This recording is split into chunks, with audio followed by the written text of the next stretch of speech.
Namo Ayariyanam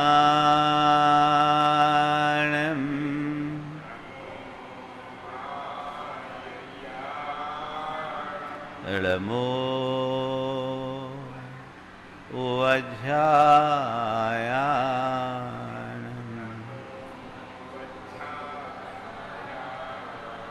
Namo Loye Savvashahunam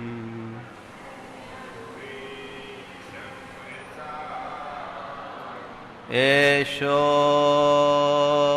Panchinamuyaro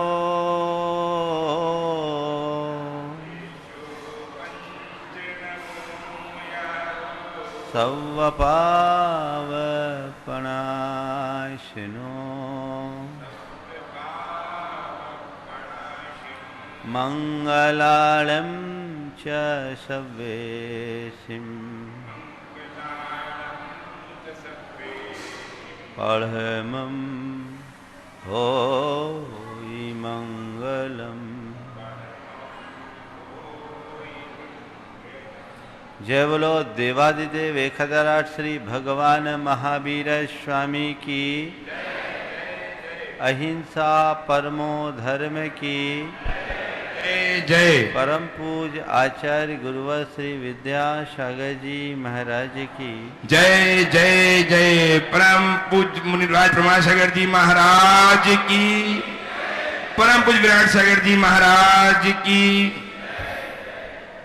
मैं सोच रहा हूं बात कहां से शुरू करूं।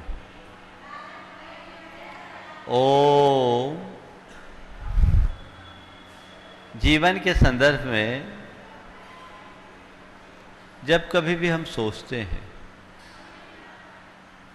तो हमें हमारा जीवन एक ऐसी पुस्तक की तरह दिखता है जिसके आगे और पीछे के पन्ने फटे हुए है वह उपन्यास, पर शुरुआत के पन्ने नहीं है, अंत के पन्ने नहीं है।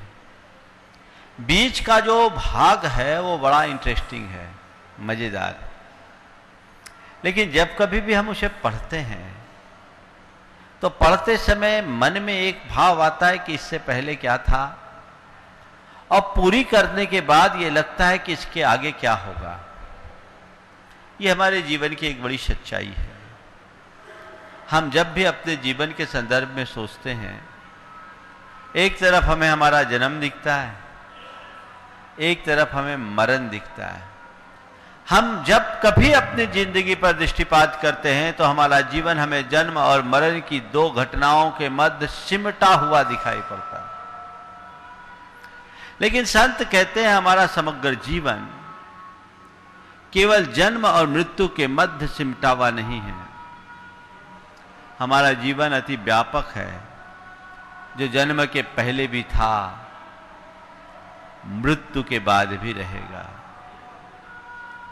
हम जब भी अपने जीवन के विषय में सोचते हैं तो केवल इस दृश्य जीवन के विषय में सोचते हैं, जो जन्म और मृत्यु के बीच का जीवन है। लेकिन इस जीवन के पार जो जीवन है उसकी तरफ हमारी दृष्टि बहुत कम जाती है। संत कहते हैं उस जीवन के प्रति अपनी व्यापक दृष्टि दौड़ाने की कोशिश करो। ये जीवन तो बहुत छोटा सा जीवन है, मर्त जीवन है जो हमें दिखाई पड़ता है। यथार्थतः देखा जाए तो हमारा जीवन जन्म और मृत्यु के मध्य दो घटनाओं के मध्य सिमटा हुआ नहीं है। हमारा जीवन, हमारी जिंदगी एक लंबी संतति है जो जन्म के पहले भी थी और मृत्यु के बाद भी रहेगी। मेरी आवाज तो आप लोगों तक आ रही है? थोड़ा सा निकल जाने दीजिए।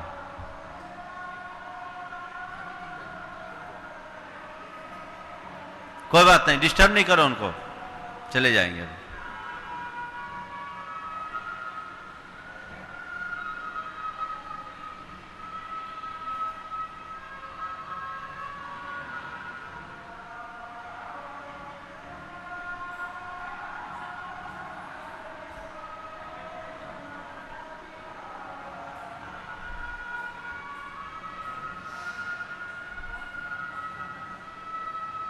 मैं आप सबसे कह रहा था,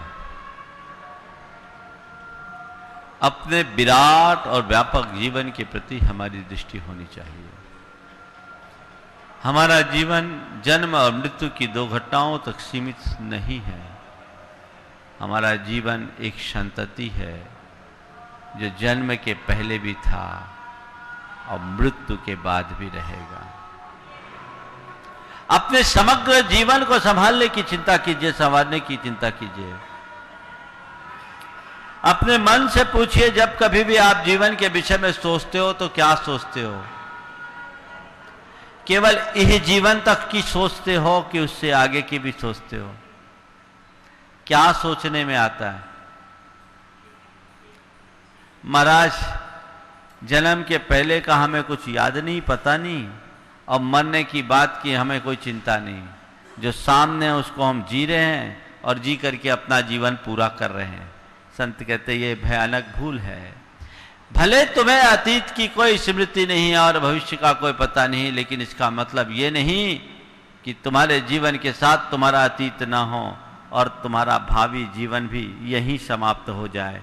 वो चलेगा, संभालने की कोशिश करो। आज जैसे बीज बोओगे कल वैसे फल खाने को मिलेगा। अगर आम के बीज बोओगे तो आम का फल खाने का सुअवसर मिलेगा, और यदि बबूल के बीज बोओगे तो कटीली फलियां खाने के लिए मजबूर होना पड़ेगा। जरूरत है अपने जीवन के मर्म को पहचानने की, समग्र जीवन को पहचानने का प्रयास करो।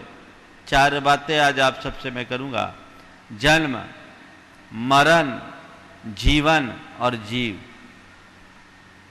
जन्म, मरण, जीवन और जीव। आज आप लोग जन्म जन्म की बातें कर रहे हैं।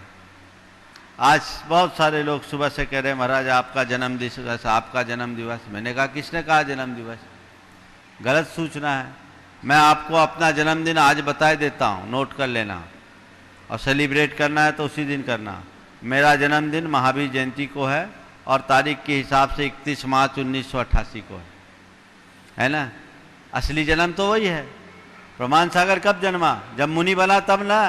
तुम जिसका जन्मदिन मनाने आए वो तो मर गया, और वो मरा तब प्रमाण सागर जन्मा। तुम किसके पीछे जाते हो? उसकी तरफ देखो। ये तो देह का जन्म है। कितने जन्म हमने बिता दिए कोई अता पता नहीं। हमने अपने अतीत में केवल जन्म और मरण को ही लिया। हमने जिसे जीवन समझा उसके एक छोर पे जन्म रहा, दूसरे छोर पर मरण, बीच का हिस्सा जीवन के रूप में रहा, और इस जीवनधारी जीव ने अनंत जन्म और अनंत मरण को भोगा है। कितने जन्म हमने जी लिए कोई हिसाब है? कितनी बार मरण किए इसका कोई पता है? जब जब हमने जन्म लिया तब तब हमने मरण किया। हमारा ये जीवन जन्म और मरण के साथ जुड़ा रहा। जन्म मरण की इस प्रक्रिया में हम अपने जीवन नैया को आगे बढ़ाने की कोशिश करते रहे, लेकिन हर बार हमें अपने इस जीवन को मौत के साथ जोड़ना पड़ा। काश हम अपने भीतर के जीव को पहचानने की कोशिश करते, जिसका न कभी जन्म है न कभी मरण है, जो शाश्वत है, अजर है, अमर है, अविनाशी है। तुम जिसे जीवन समझते हो उसके एक छोर पर जन्म और एक छोर पर मरण। तुम्हें जन्म अच्छा लगता है, मरण अच्छा नहीं लगता। लगता है क्या? हाँ, मरण अच्छा नहीं लगता। पर यह बताओ, जिसने जन्म लिया उसके मरण को कोई टाल सकता है? हाँ? और थोड़ी देर के लिए कल्पना करो। अभी मुझसे कह रहे थे महाराज आप लाखों साल जियो। हमने कहा काहे को दंड भुगवाओगे? अच्छा है प्रकृति हमें टाइम पर ही पार कर देती है। थोड़ी देर के लिए सोचिए, अगर हमारी उम्र 500-700 साल होती तो हमारा क्या होता? कल्पना करो, अपने ही घर में अजनबी बन जाते। एक दिन मैं सोच रहा था, बहुत पुरानी बात, कि यदि हमारी आयु आज लगभग 70-80 के आसपास होती है एवरेज, अगर मेरी आयु बढ़ जाए, मैं लोगों से बोलता हूं सबकी आयु लग जाए, और ऐसी आयु मान लीजिए लोगों के कहे अनुसार मुझे लग जाए और मेरी 500-100 वर्ष की आयु हो जाए तो क्या होगा? 500-100 वर्ष की आयु हो जाए तो क्या होगा? न जाने कितनी पीढ़ियां होगी, और उन सब के आगे मैं एक अजूबा बनूंगा, एक पहेली बनूंगा, और क्या होगा बोलो? अरे ये क्या है? एक अजूबा बन के रह जाऊंगा, कुछ काम में आने वाला नहीं है। अच्छा है कि प्रकृति पहले ही ठिकाने लगा देती है, समझ गए? और एक बात और देखो, बहुत सारे लोगों के यहाँ विंटेज कारें रहती है, वो कहाँ रहती है? केवल सजावट के लिए पड़ी रहती है या उनके गैरेज में खड़ी रहती? सवारी के काम में आती है क्या? कोई काम में नहीं आती। ज़्यादा लंबी उम्र पाओगे तो वही बन के रह जाओगे, कुछ नहीं कर पाओगे। इसलिए बेहतर है आए हैं सब जा रहे हैं, आने जाने का क्रम ठीक है। जिनका बुढ़ापा होता अपना ही शरीर बोझ लगने लगता, वो भगवान से यही प्रार्थना करते हैं भगवान उठा ले, और इधर आशीर्वाद दे तो शतायु हो। लोक व्यवहार है। हम हमेशा लोगों की मंगल कामना करते हैं क्योंकि लोगों के मन में जिजीविषा ज़्यादा है, जीवेशना प्रबल है। हर कोई जीना चाहता है, मरना कोई नहीं चाहता। इसलिए हम हर किसी के दीर्घ जीवन की कामना करते हैं, भावना भाते हैं, और भाना भी चाहिए, मैं उसके खिलाफ नहीं हूँ। लेकिन ध्यान रखो, जीवन और मरण की सच्चाई को समझने की कोशिश करो। अगर जीवन में जश्न मनाओ और मरने में मातम, तो तुमने अपने जीवन की वास्तविकता को पहचाना नहीं। अगर सूरज उगा है तो अस्त होने से उसे कोई रोक नहीं सकता, अस्त तो होगा ही होगा। हाँ, ये समझ करके चलो कि सूरज उगा है, कुछ घंटों तक ये रहेगा और अस्त होगा, फिर अंधेरा छाएगा। इससे पहले कि सूरज ढले हमें दिया जलाने की व्यवस्था कर लेना चाहिए। जो सूरज के डूबने के पहले दीपक जलाने का इंतजाम कर लेते हैं, उन्हें अंधेरा का सामना नहीं करना पड़ता। और जो सूरज के ढलते देखने के बाद भी दिया बाती का प्रबंध नहीं रखते, उन्हें पूरी रात अंधेरे के साथ अभिशप्त होकर गुजारने के लिए मजबूर होना पड़ता है। तो सूरज उगने से के साथ ही सूरज के ढल जाने की बात समझो। जन्म के साथ ही मरण जुड़ा है। जम्मम मरणेन समम संपज्जय जोबनम जरा सह्यम लच्छी विनाश सह्या इहि किंच बिन सासयम अत्थि।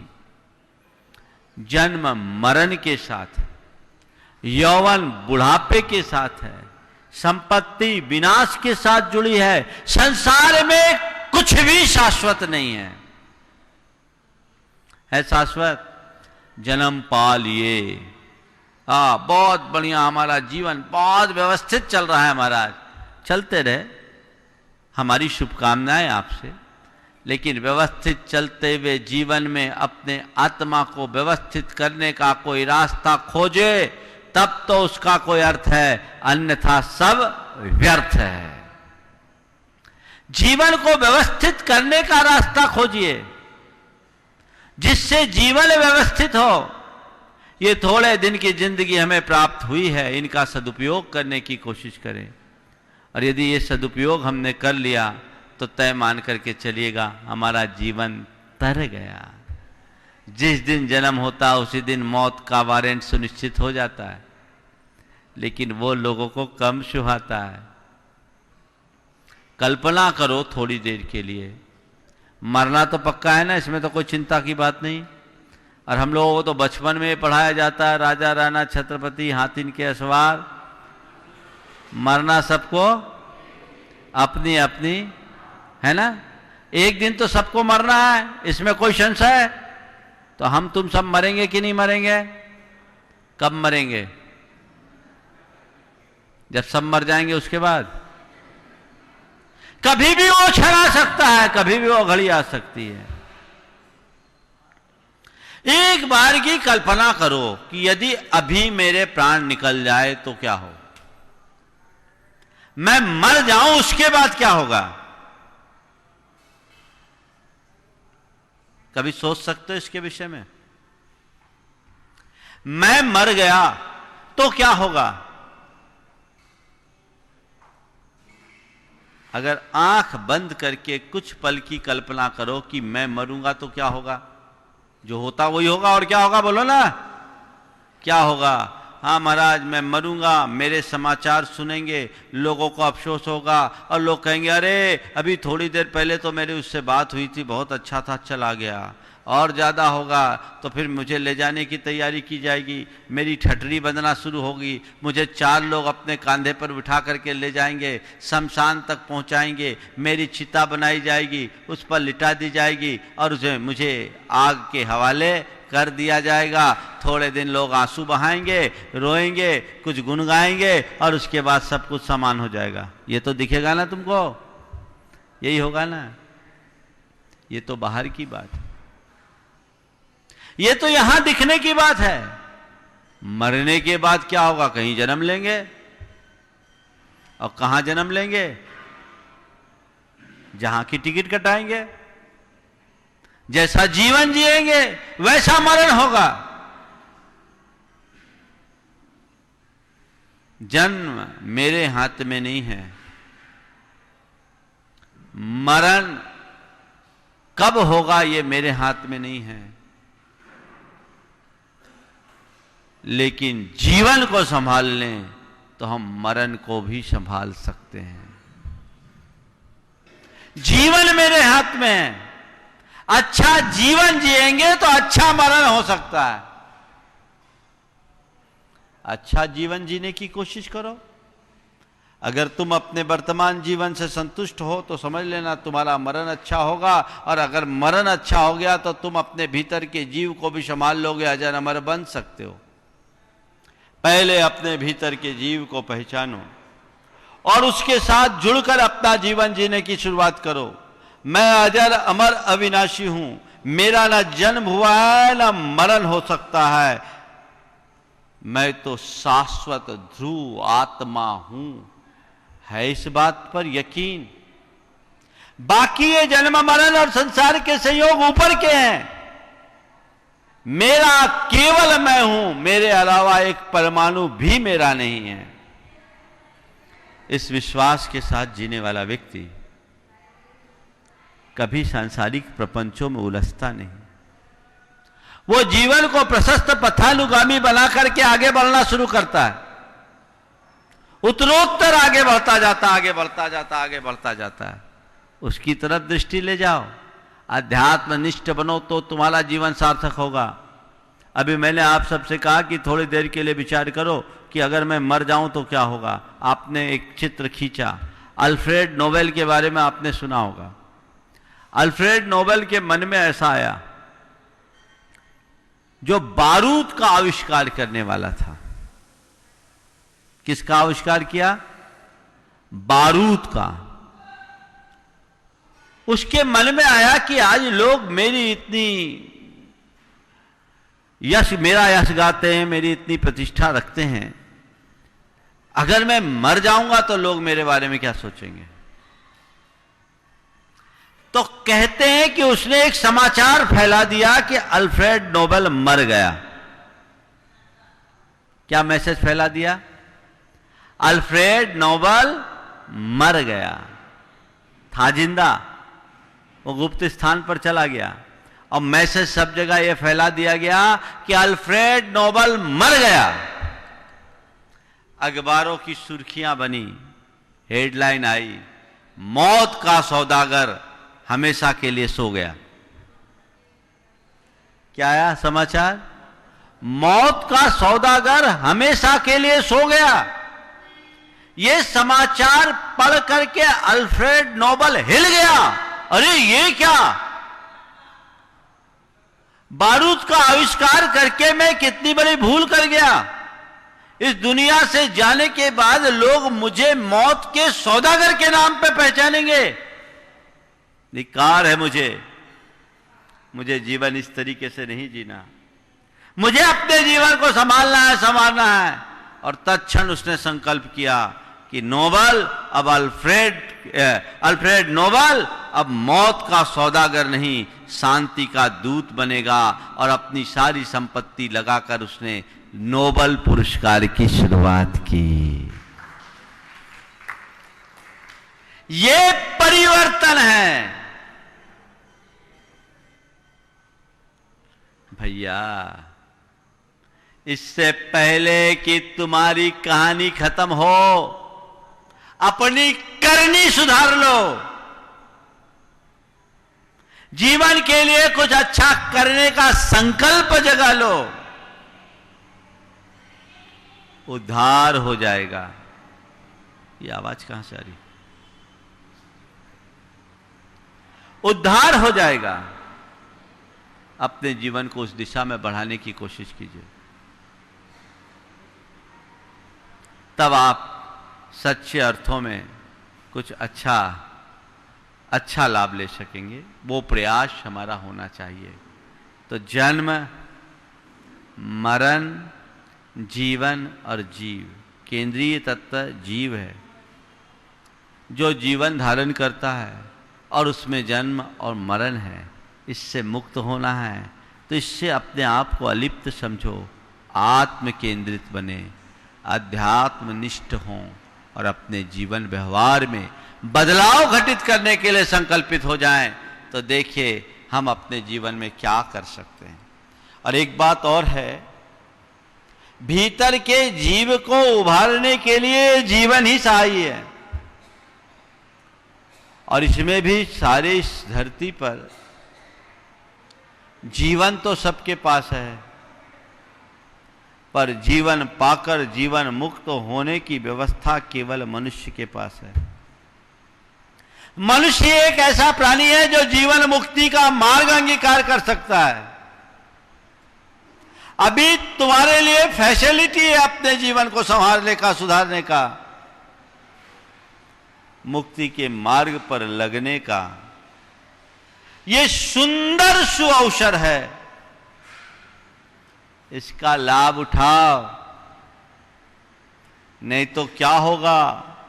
पुनरपि जननम पुनरपि मरणम, जननी जठरे पुनरपि शयनम, अंगम गलितम पलितम मुंडम दसन विहीनम जातम टुंडम वृद्धो याति गृहीत्वा दंडम तदपि न मुंचति आशा पिंडम। पुनरपि जननम पुनरपि मरणम, जननी जठरे पुनरपि शयनम। बार बार जन्म, बार बार मरण, फिर मां के कोख में जाओगे और ये जीवन पा लिया। अंगम गलितम, शरीर शिथिल हो गया। पलितम मुंडम, सिर सपाचट हो गए। दसन विहीनम जातम टुंडम, मुंह से बत्ती सी बाहर आ गए। शरीर असक्त होने के कारण वृद्धो याति गृहीत्वा दंडम, इतने असक्त हो गए हैं कि बिना डंडे के चल नहीं पा रहे, लाठी का सहारा लेकर चलना पड़ रहा है। तदपि न मुंचति आशा पिंडम, फिर भी तुम अपनी सांसारिक आशा, अभिलाषा और आसक्ति को नहीं छोड़ पा रहे। धिक्कार हो तुम्हें। अभी नहीं संभलोगे तो कब संभलोगे, और अभी नहीं सुधरोगे तो कब सुधरोगे। यूं ही आता रहा, यूं ही जाता रहा, 1,84 के चक्कर खाता रहा। यूं ही आवागमन के उलट फेर में व्यर्थ हीरा जन्म को गंवाता रहा। यही है ना तुम्हारी कहानी। संभालो अपने आप को, बचाओ अपने आप को, तब अपने जीवन के लिए कोई सार्थक उपलब्धि घटित कर सकोगे। अन्यथा सब कुछ व्यर्थ हो जाएगा, हाथ में हासिल कुछ नहीं होने वाला। एक बार ऐसा हुआ, एक व्यक्ति एक ऐसे नगर में पहुंचा जहां राजा के चुनाव का दिन था, और वहां के राजा का चुनाव भी मतदान की प्रक्रिया से नहीं होता था, हस्ती पट्ट बंधन से होता था। हस्ती पट्ट बंधन ये होता है कि हाथी के सूंड में माला दे दिया जाए और हाथी जिसके गले में डाल दे वो वहां का राजा। संयोग हाथी ने माला उसके ही गले में डाल दी। अचानक से राज पाकर एक पल को फूल आने समाया, लेकिन अगले ही पल वो एक बारगी सकते में आ गया, क्योंकि वहां के राज पुरोहित ने कानून सुनाते हुए कहा, हमारे राज का एक कानून है कि जो भी यहां आए 5 वर्ष का राज कर सकता है और 5 वर्ष का कार्यकाल पूरा होते ही नगर के सीमा से लगी मगरमच्छों और घड़ियालों से भरी नदी में छोड़ दिया जाएगा। अब तक का इतिहास यही था कि जो भी राजा आता 5 साल राज करता और राज करने के बाद मगरमच्छों का ग्रास बनता। एक बारगी वो सुनकर घबराया, लेकिन तभी सोचा कि 5 वर्ष का काल तो बहुत बड़ा होता है, चलो देखते हैं। उसने राज किया, बहुत अच्छा सुशासन दिया। ऐसा राज इससे पहले किसी राजा का नहीं था। वो केवल राज गद्दी पर ही राज नहीं किया, जनता के दिलों पर भी उसका राज बन गया। बड़े बुजुर्ग सबके मुख से यही निकलता था कि ऐसा राजा तो सदियों से नहीं आया। समय गुजरा, जैसे जैसे समय आगे बढ़ा, लोगों की बेचैनी बढ़ने लगी कि अब हमें हमारे प्राण प्यारे राजा को खोना पड़ेगा। लेकिन कोई भी आगे बढ़ने को तैयार नहीं था, क्योंकि सब के सब कानून से बंधे थे। सबके अंदर लाचारी और बेबसी दिख रही थी कि क्या करे। राजा एकदम निश्चिंत। एक दिन पहले उनसे पूछा गया कि कल आपका आखिरी दिन है और आप इतने निश्चिंत। बोले कल की बात है, कल देखेंगे, आज का दिन हम क्यों चिंता में बिताएं।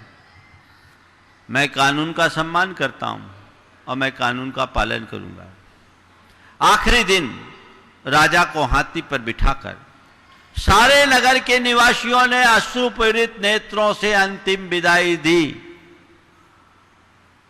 नदी के किनारे राजा को हाथी से उतारा गया। राज पुरोहित ने मंत्रोच्चार करते हुए वहां का कानून पढ़ करके सुनाया। आभार व्यक्त किया कि माना आप हमारे यहाँ के बहुत अच्छे राजा हो, आप जैसा राजा वर्षों से नहीं मिला, हम आपके आभारी हैं, लेकिन हम सभी कानून से बंधे हैं। अब आपका कार्यकाल पूरा हो गया है, अब आप इस पार नहीं आ सकते, उस पार ही जा सकते हैं, जाइए। राजा ने कहा, मुझे सहर्ष स्वीकार है, मैं स्वीकार करता हूं, क्योंकि मेरे लिए अब इस पार और उस पार के मध्य कोई भेद नहीं रह गया। मैं अब इस पार नहीं लौटूंगा, उस पार ही जाऊंगा। लोगों ने देखा कि नदी पर पुख्ता पुल बना हुआ था, उस पार सुंदर नगर बसा हुआ था। राजा पांव पैदल इस पार से उस पार चला गया और वहां के नगर में गया। जब राजा गया तो प्रजा भी उसके साथ साथ चले गई। पूरा राज उठकर यहां से वहां चला गया। कहानी आपको रोचक लगी? लगी कि नहीं लगी? लगी ना? एक बार ताली तो बजा दो। हाँ, कहानी रोचक है, पर पता है ये कहानी किसकी है? ये कहानी किसकी है? ये कहानी हमारी तुम्हारी सभी की है। हमें ये जो जीवन मिला है 5 वर्ष के राज की तरह मिला है। इस राज को पाकर अगर उस पार जाने के लिए हमने कोई पुल बनाया है और नगर बसाया है तो जहाँ जाएंगे हमारा राज हमारे साथ होगा, और यदि नहीं है तो ये ध्यान रखना, नरक और निगोद के मगरमच्छों और घड़ियालों से अपने आप को नहीं बचा सकेंगे। अभी तक तो यही हुआ है। हमने जीवन का सुख भोगा, अपने संचित पुण्य को व्यर्थ किया, और इस दुनिया से जब विदा हुए तो सब कुछ खो करके विदा हुए, अपने जीवन की दुर्गति के पात्र बने। बिरले होते हैं वे भाग्यवान जो इस पार से उस पार जाने की व्यवस्था करते हैं। ये बताओ, जो ठाठ आज है, इस ठाठ को आगे के जीवन में भी बनाए रखना चाहते हो कि नहीं? बोलो, चाहते हो? थोड़ा जोर से बोलो, मरे मरे क्यों बोल रहे हो? चाहते हो ना? तो उसके लिए कोई प्रबंध है, उसका कोई इंतजाम, उसका कोई उपाय, वो आज करना होगा।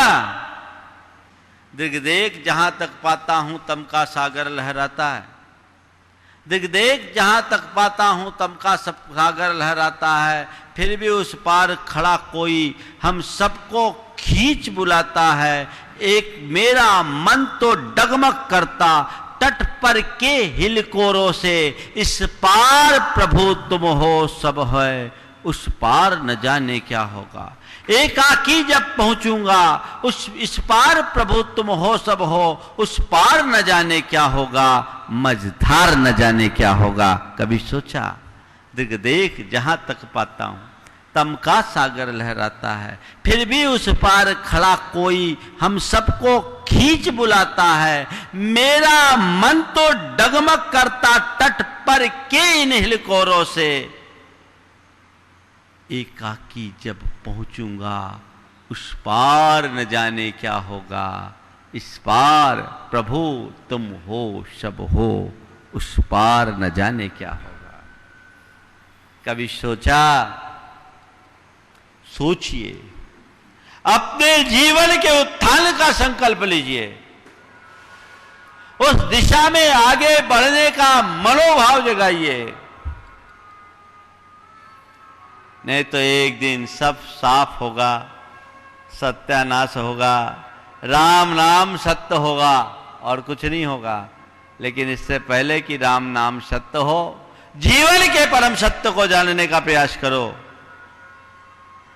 तो हमारे जीवन की सार्थकता है, अन्यथा व्यर्थ है। कब जीवन का अंत हो जाए कोई कहा नहीं जा सकता, कौन सी सांस मेरे जीवन की आखिरी सांस बन जाए इसका कोई भरोसा नहीं। इसलिए हमें हर पल सावधान रहने की जरूरत है और सावधान होकर अपने जीवन को आगे बढ़ाने का पुरुषार्थ करने की आवश्यकता है। धामनोद वाले बड़े भाग्यशाली हैं।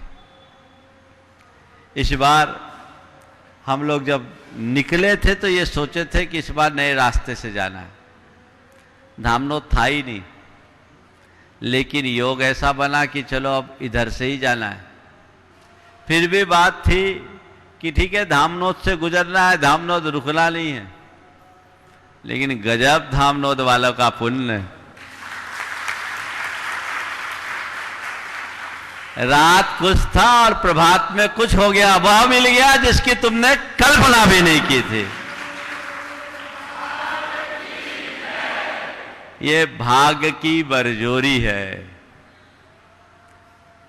तुम लोगों में जरूर किसी का भाव प्रबल होगा, वो भाव खींच कर ले आया, अपने आप निमित्त बन गए और सारे योग बन जाते हैं। बंधुओं, एक संदेश मैं आप सबको देना चाहता हूं, जब तक जीवन में अनुकूलता हो, अपने जीवन के अनुकूल कर्म करने का संकल्प ले लो। कल समय पलटा खाएगा, कोई भरोसा नहीं, तुम चाह करके भी नहीं कर पाओगे। अभी तुम्हारी तन की अनुकूलता है, मन की अनुकूलता है, धन की अनुकूलता है, सब अनुकूल संयोग है। अभी अगर प्रमाद कर गए, आलस कर गए, तो कल कहीं के नहीं रहोगे। सावधान होकर आगे बढ़ो, अपने जीवन को सही दिशा देने की कोशिश करो ताकि हम सही गति कर सके, अपने गंतव्य तक पहुंच सके। ये प्रयास और पुरुषार्थ होना चाहिए। हम लोग 52 गजा की ओर बढ़ रहे हैं। ये भी एक अप्रत्याशित घटना है। कई लोगों ने बोला महाराज हम लोग तो आश्चर्य कर रहे हैं, हम लोग तो सोच रहे थे इंदौर होगा चातुर्मास या किसी बड़े शहर में होगा, लेकिन आपका चातुर्मास भी क्षेत्र में। निश्चयता ये मान के चलो कि क्षेत्र के साथ कोई अच्छा सुयोग बनना हमारा भी और 52 गजा का भी, तो इससे अच्छी बात क्या है। लाभ आप सब उठा रहे हैं, उठाने का मनोभाव बना रहे हैं। गाड़ी अपनी गति से चल रही है। जैसी आप सबको सूचना दी गई उसी उत्साह और उमंग के साथ आप सबकी सहभागिता हो और आप अपने जीवन को उसी क्रम से आगे बढ़ाएं। इस भाव के साथ अधिक विस्तार से नहीं बोलूँगा, मंगल भावना की कुछ पंक्तियां सुना करके मैं विराम लूँगा। मेरे साथ आप सभी मंगल भावना को दोहराएंगे। मंगल मंगल होए जगत में सब मंगलमय होए, में सब मंगलमय हो। इस धरती के हर प्राणी का मन मंगलमय हो। इस धरती के हर प्राणी का मन मंगलमय हो। कहीं क्लेश कालेश रहे ना दुख कहीं भी हो। कहीं क्लेश कालेश रहे ना दुख कहीं भी हो।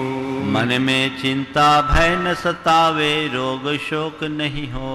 मन में चिंता भय न सतावे रोग शोक नहीं हो। नहीं बैर अभिमान हो मन में क्षोभ कभी नहीं हो। नहीं बैर अभिमान हो मन में क्षोभ कभी नहीं हो। मैत्री प्रेम का भाव रहे नित मन मंगलमय हो। मैत्री प्रेम का भाव रहे नित मन मंगलमय हो। मंगल मंगल होए जगत में सब मंगलमय हो।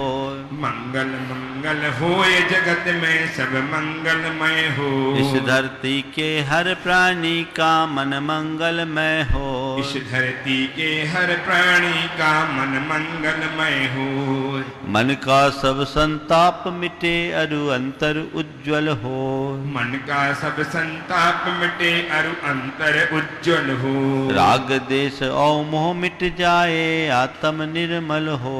राग देश और मोह मिट जाए आत्म निर्मल हो। प्रभु का मंगल गान करे सब पापों का क्षय हो। प्रभु का मंगल गान करे सब पापों का क्षय हो। इस जग के हर प्राणी का हर दिन मंगलमय हो। इस जग के हर प्राणी का हर दिन मंगलमय हो। मंगल मंगल होए जगत में सब मंगलमय हो। मंगल मंगल होए जगत में सब मंगलमय हो। इस धरती के हर प्राणी का मन मंगलमय हो। इस धरती के हर प्राणी का मन मंगलमय हो। गुरु हो मंगल प्रभु हो मंगल धर्म सुमंगल हो। गुरु हो मंगल प्रभु हो मंगल धर्म सुमंगल हो। मात पिता का जीवन मंगल परिजन मंगल हो। मात पिता का जीवन मंगल परिजन मंगल हो। जन का मंगल गण का मंगल मन का मंगल हो। जन का मंगल गण का मंगल मन का मंगल हो। राजा प्रजा सभी का मंगल धरा धर्ममय हो। राजा प्रजा सभी का मंगल धरा धर्ममय हो। मंगल मंगल होए जगत में सब मंगलमय हो। मंगल मंगल होए जगत में सब मंगलमय हो। इस धरती के हर प्राणी का मन मंगलमय हो। इस धरती के हर प्राणी का मन मंगलमय हो। मंगलमय हो प्रात हमारा रात सुमंगल हो। मंगलमय हो प्रात हमारा रात सुमंगल हो। जीवन के हर क्षण हर पल की बात सुमंगल हो। जीवन के हर पल हर क्षण की बात सुमंगल हो। घर घर में मंगल छा जावे जन जन मंगल हो। घर घर में मंगल छा जावे, जन जन मंगल हो। इस धरती का कण कण पावन ओ मंगलमय हो। इस धरती का कण कण पावन और मंगलमय हो। मंगल मंगल होए जगत में सब मंगलमय हो। मंगल मंगल होए जगत में सब मंगलमय हो। इस धरती के हर प्राणी का मन मंगलमय हो। इस धरती के हर प्राणी का मन मंगलमय हो। सब जग में मंगल बढ़े, टले अमंगल भाव। है प्रमाण की भावना, सब में हो सद्भाव। जय बोलो परम पूज्य आचार्य गुरुवर श्री विद्यासागर जी महाराज की जय। जय जय परम पूज्य मुनिराज प्रमाण सागर जी महाराज की। परम पूज्य विराट सागर जी महाराज की।